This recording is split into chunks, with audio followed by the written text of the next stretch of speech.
வணக்கம் அன்பார்ந்த நண்பர்களே, மீண்டும் ஒரு புதிய வீடியோவில் உங்களை சந்திப்பதில் பெருமகிழ்ச்சி அடைகின்றோம்.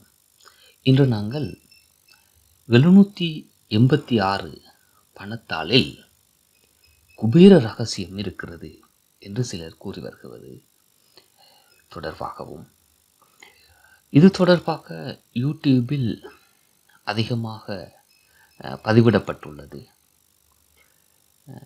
இந்த பதிவுகளில் காணப்படுகின்ற உண்மைத்தன்மைகள் பற்றியும் நாங்கள் இன்று பார்க்க இருக்கின்றோம். 786 என்ற இலக்கம் ஒரு பணத்தாளிலே, அதாவது இந்திய நோட்டு ஒன்றில் நாங்கள் பார்த்தால் 6 இலக்கங்கள் பதியப்பட்டிருக்கும். இந்த 6 இலக்கத்திலே முன்னே 786 அல்லது பின்னால் 786 என்ற இலக்கம் வர வேண்டும். அப்போதுதான் குபேர ரகசியம் இருக்கும் என்கிறார்கள். இடையில் காணப்பட்டால் அதற்கு குபேர ரகசியம் பொருந்தாது. அவ்வாறு அந்த பணத்தால் யாருடைய கையில் கிடைக்குமானால் அந்த பணத்தாளுக்கு நாங்கள் பூஜை செய்ய வேண்டும், பத்திரப்படுத்தி வைக்க வேண்டும் என்றெல்லாம் இவர்கள் கூறுகிறார்கள். இவர்கள் இந்த கூறுகின்ற வீடியோவை நான் எனது வீடியோவுக்கு கீழே நான் விட்டிருக்கிறேன். நீங்கள் அதையும் சென்று பார்த்துவிட்டு இந்த வீடியோவை தொடர்ந்து பார்க்கவும் முடியும். மேலும் இந்த 786 இலக்கமுடைய நோட்டுகள் சிலர் கூறுகிறார்கள், இவற்றை நீங்கள் பணம் கொடுத்து வாங்கக்கூடாது, வாங்கினால் அதில் இருக்கிற குபேர ரகசியம் சரியாக வேலை செய்யாது, நீங்கள் அது உங்களுக்கு தானாக கிடைக்க வேண்டும், நீங்கள் உங்களுக்கு கிடைக்கின்ற பணத்தை நீங்கள் வாங்கும் போதும் கொடுக்கும் போதும் 786 என்ற நம்பர் இருக்கிறதா என்பதை பார்த்து நீங்கள் வருகின்ற போது அதை பத்திரப்படுத்தி கொள்ள வேண்டும் என்கிறார்கள். எது எப்படி இருந்தாலும் இதனை இந்த 786 என்ற இலக்கமுடைய பண நோட்டை விற்பனை செய்கின்றவர்கள், அதாவது ஒரு 100 ரூபாய் நோட்டு 786 என்ற இலக்கம் இருக்குமாயின் அதனுடைய விலை பல மடங்காக அதிகரிக்கிறது. அவ்வாறு விற்பனை ஒன்றும் நடைபெற்று கொண்டிருக்கிறது. அதாவது 100 ரூபாய் நோட்டு ஒன்று 1 லட்சம் ரூபாய்க்கு, அதற்கு மேலே 10 லட்சம் ரூபாய்க்கு, 5 லட்சம் ரூபாய்க்கு, இவ்வாறெல்லாம் இது பல மடங்கு விலைகளில் விற்பனை செய்யப்படுகிறது. இவ்வாறான ஒரு சந்தர்ப்பத்தில் தான் இந்த நம்பிக்கை கொண்ட பல்வேறு நபர்கள் இருக்கின்ற போது நாங்கள் இது போன்ற ஒரு வீடியோவை உங்களுக்கு வழங்க இருக்கின்றோம். அன்பார்ந்த நண்பர்களே, சகோதரர்களே, இந்த வீடியோவானது யாருடைய நம்பிக்கையையும் தெரிவுபடுத்தும் நோக்கிலேயோ அல்லது எவருடைய மனதையும் புண்படுத்தும் நோக்கிலேயோ தயாரிக்கப்படவில்லை என்பதை குறிக்கொள்கிறோம். அன்பாக நீங்கள் இதை புரிந்து கொள்ளுங்கள். ஆனால் இந்த வீடியோவில் இருக்கின்ற உண்மைத்தன்மைகள், இவற்றின் ஏற்படுகின்ற விபரீதங்களை பற்றி நாங்கள் இந்த வீடியோவிலே கலந்துரையாட இருக்கிறோம். அதை நீங்கள் பொறுமையாக பார்த்து கொள்ளுங்கள். இந்த 786 என்ற இலக்கத்தை பொதுவாக இஸ்லாமியர்களோடு தொடர்பு படுத்தி பார்க்கின்றார்கள். இந்த 786 என்ற இலக்கம் இஸ்லாத்தோடு தொடர்பு பட்டதாக நாங்கள் பார்க்க முடியாது. உண்மையில் அது இஸ்லாத்தோடு தொடர்பு பட்டதாக இல்லை. ஆனால் ஏன் இல்லை என்று கூறுகிறோம் என்றால், இந்த 786 புழக்கங்கள் இந்தியாவிலும் பாகிஸ்தானிலும் சற்று இலங்கையிலும் தான் இவை இஸ்லாமியர்களோடு தொடர்புபடுத்தி பார்க்கப்படுகிறது. இந்த 786 என்ற இலக்கத்துக்கு ஏனைய இஸ்லாமிய நாடுகளிலோ ஏனைய மக்களிடையோ அவ்வளவாக ஒரு விசேடத்தன்மை விசேடத்தன்மையே கொடுக்கப்படுவதில்லை. அதுவும் ஒரு சாதாரண புழக்கத்தில் இருக்கின்ற ஒரு இலக்கம்தான். இங்கே இருக்கின்ற பாகிஸ்தானிலும் இந்தியாவிலும் இருக்கின்றவர்கள் இலக்கங்கள் ஒவ்வொன்றுக்கும், மன்னிக்கவும், ஒவ்வொரு எழுத்துக்கும் ஒவ்வொரு இலக்கங்கள் வழங்குகிறார்கள். அதாவது ஆங்கில அகரவரிசையிலே ஏ என்றால் 1, பி என்றால் 2, சி என்றால் 3 என்று வருவது போல அரபு அகரவரிசையில் வருகின்ற எழுத்துக்களுக்கு ஒவ்வொரு பெருமானங்கள் கொடுக்கப்படுகிறது. அது ஆங்கில அகரவரிசையில் வழங்கப்படுவது போன்று 1, 2, 3 என்று வழங்கப்படுவதில்லை. வித்தியாசமான பெறுமதிகள் வழங்கப்படுகிறது. அது ஏன் என்று நான் ஆய்வில் ஈடுபட்டு கொண்டிருக்கிறேன். இந்த ஆய்வை முடித்து கொண்டதும் உங்களுக்கு அதை நான் தெரியப்படுத்த இருக்கிறேன். அதே போன்று உருது மொழியிலும் இவ்வகையான எழுத்துக்களுக்கு வித்தியாசமான பெருமானங்கள் வழங்கப்படுவது வழக்கமாக இருக்கிறது. அதை பற்றி நாங்கள் விவரமாக சென்றாமல் இங்கே அவர்கள் எவ்வகையான அந்த இலக்கத்தை கொடுக்கிறார்கள் என்றால், பிஸ்மில்லாஹிர் ரஹ்மானிர் ரஹீம் என்பதுதான் அந்த அரபு வசனம்.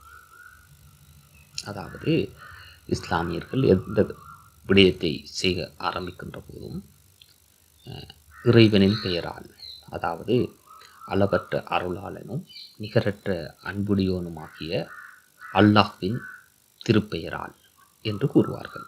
அதை அரபியிலே பிஸ்மில்லாஹிர் ரஹ்மானிர் ரஹீம் என்று அரபியிலே வரும்.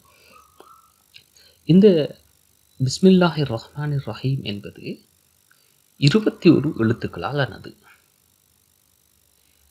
அதிலே ஒவ்வொரு எழுத்துக்கும் ஒவ்வொரு பெருமானங்கள். அதாவது பி என்றால் 2, இஸ் என்றால் 60, மீ என்றால் 40, பிஸ்மி என்றால் 102, அல்லாஹி என்றால் 1, அல்-ஆ என்றால் 1, இல் என்றால் 30, லா என்றால் 30, ஹி என்றால் 5. இவ்வாறு 21 எழுத்துக்கும் பெருமானங்களை கூட்டுகின்ற போது அது 786 வருகிறது. ஆனால் இந்த பெருமானம் அல் குர்ஆனிலோ ஏனைய விடயங்களிலோ தொடர்பு பட்டதாக இல்லை. இது வெறுமனே எழுத்துக்களுக்கு வழங்கப்படுகின்ற பெருமானங்கள் கொண்டு அமைகிறது. அது இஸ்லாத்தோடு தொடர்பு பட்டதாக எங்களால் கணிப்பிட முடியாது. அத்தோடு அரபு இலக்கணத்தோடு தொடர்பு பட்டதாகவும் கருத முடியாது. ஏனென்றால் இது அமைந்திருப்பது இந்தியாவிலும் பாகிஸ்தானிலும் சற்று இலங்கையிலும். இவ்வாறு இதுதான் இந்த 787 இலக்கத்துக்குரிய பெறுமதி. அதாவது இதனை இஸ்லாமியர்கள் ஆரம்ப காலத்திலிருந்து ஏதாவது ஒன்றை எழுதுகின்ற போது நாங்கள் ஓம் என்று எழுதுவதை பார்த்திருக்கிறோம். அதுபோன்று 786 என்று எழுதிக்கொண்டு எழுதுவார்கள். அதாவது ஒருவருக்கு கடிதம் எழுதும்போது மேலே அவர்கள் 786 என்று போட்டுவிட்டு கீழே முகவரியை எழுதி விடயங்களை எழுதி கடிதம் எழுதுவார்கள். அதே போன்று ஏதாவது ஒரு முக்கியமான திருமண அழைப்புதல்கள் வழங்குகின்ற போது அதிலே 786 என்ற இலக்கம் பதியப்பட்டிருக்கும். இது பொதுவாக ஏன் செய்யப்பட்டது என்று நாங்கள் ஆய்வு செய்கின்ற போது, அதாவது திருமண அழைப்பிதழ்கள், கடிதங்கள் என்பன பத்திரப்படுத்தி வைக்கப்படாமல் சில நேரம் வீசப்படலாம் அல்லது நிலத்திலே அல்லது மரியாதை இல்லாமல் அவை வீசப்படலாம். இந்த காரணத்தினால் இங்கே அந்த கடிதத்திலே பிஸ்மில்லாஹிர் ரஹ்மானிர் ரஹீம் என்று அரபியில் எழுதினால் அது இந்த பிஸ்மில்லாஹிர் ரஹ்மானிர் ரஹீம் என்ற வசனம் குர்ஆனில் இருக்கிறது. ஆகவே குர்ஆனுடைய ஒரு வசனம் நிலத்திலே மிதிபடக்கூடாது என்று விரும்பிய இஸ்லாமியர்கள் இவற்றுக்கு ஒரு சிறிய இலக்கத்தை அல்லது குறியீட்டை பயன்படுத்தி இருக்கிறார்கள். என்றால் குர்ஆனுடைய ஒரு வசனம் மிதிபடக்கூடாது அல்லது தரக்குறைத்தலாக நடத்தப்படக்கூடாது என்பதற்காக இந்த குறியீட்டை பயன்படுத்தி இருக்கிறார்கள். இதுதான் இஸ்லாமியர்களுக்கும் 786க்கும் உள்ள தொடர்பு. அதே போன்று இன்னும் ஒரு விடயமும் இருக்கிறது. ஹரி கிருஷ்ணா என்று எழுதினால் அதற்கும் 786 வருகிறது என்ற ஒரு விவாதமும் இருக்கிறது. இது எவ்வகையானது என்பது பற்றி இன்னும் நான் ஆய்வு செய்யவில்லை. அதற்கும் சிலர் பெருமானங்களை வழங்கி ஹரி கிருஷ்ணா என்றால் அதற்கும் 786 என்ற இலக்கம் வருகிறது என்று குறிப்பிடுகிறார்கள். எது எவ்வாறு இருந்தாலும் இவை இரண்டும் மதங்களோடு சம்பந்தப்பட்டவை அல்ல. ஏனென்றால் குர்ஆனிலேயோ இந்து மதத்திலேயோ 786 என்ற இலக்கத்துக்கு பெறுமதி வழங்கப்பட்டு எவ்வித வசனங்களும் வழங்கப்படவில்லை. ஆனால் இந்த 786 என்ற இலக்கத்தை வைத்துக்கொண்டு சிலர் இவ்வகையான பிரச்சாரங்களை செய்து வருகிறார்கள். இவைகள் முழுக்க முழுக்க போலியானவை.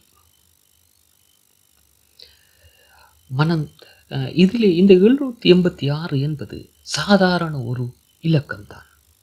122, 515, 630 இது போன்ற ஒரு இலக்கம்தான் 786. அது முன்னால் வந்தால் என்ன, பின்னால் வந்தால் என்ன, அது ஒரு இலக்கம் மட்டுமே. அதில் எந்த வசிய சக்தியும் இல்லை.